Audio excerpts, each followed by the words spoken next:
Hello बच्चों, let's read the question. So the question says, which of the following mixtures of cations can be separated by adding excess ammonia solution?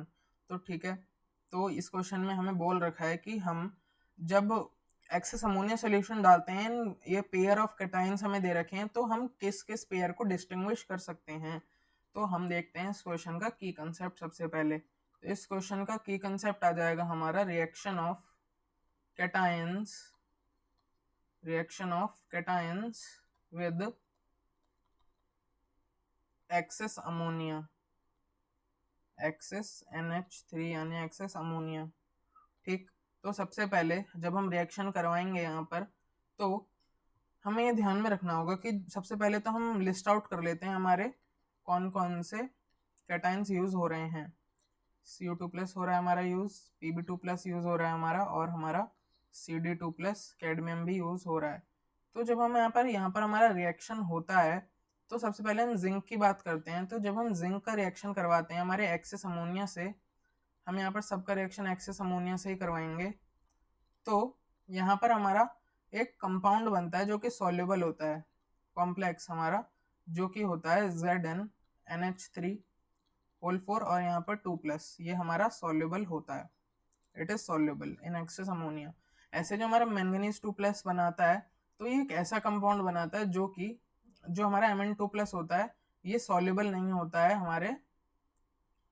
हमारे access ammonia में। हम लिख देंगे not soluble in excess ammonia, या फिर access NH3 लिख देते हैं। और ये जो कंपाउंड बनाता है उसका नाम होता है हमारा MnOH होल ट्वाइस, ब्रैकेट हटाई देते हैं, ठीक है। अब जो हमारा कॉपर कंपाउंड बनाता है वो होता है CuNH3 होल 4 2+। तो ये जो कंपाउंड होता है ना हमारा, ये हमारा सॉल्युबल होता है, it is soluble, excess ammonia में सॉल्युबल होता है। लेड जो कंपाउंड बनाता है हमारा, वो होता है white precipitate of PbOH whole twice, जो कि नॉट सॉल्युबल होता है, नॉट सॉल्युबल।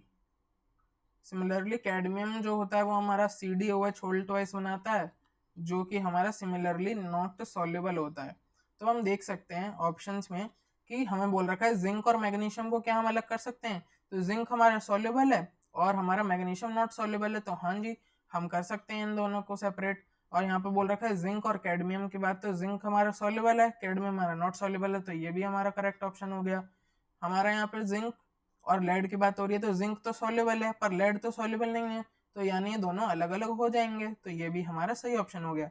और ऑप्शन डी में हमें बोल रहा है जिंक और कॉपर, पर जिंक और कॉपर दोनों ही सॉल्युबल हैं, तो हम कैसे सेपरेट कर सकते हैं एक्सेस अमोनिया यूज करके, तो ये हमारा गलत ऑप्शन हो जाएगा। तो option A, option B and option C are the correct answer to this problem. I hope you understood it well. Best of luck.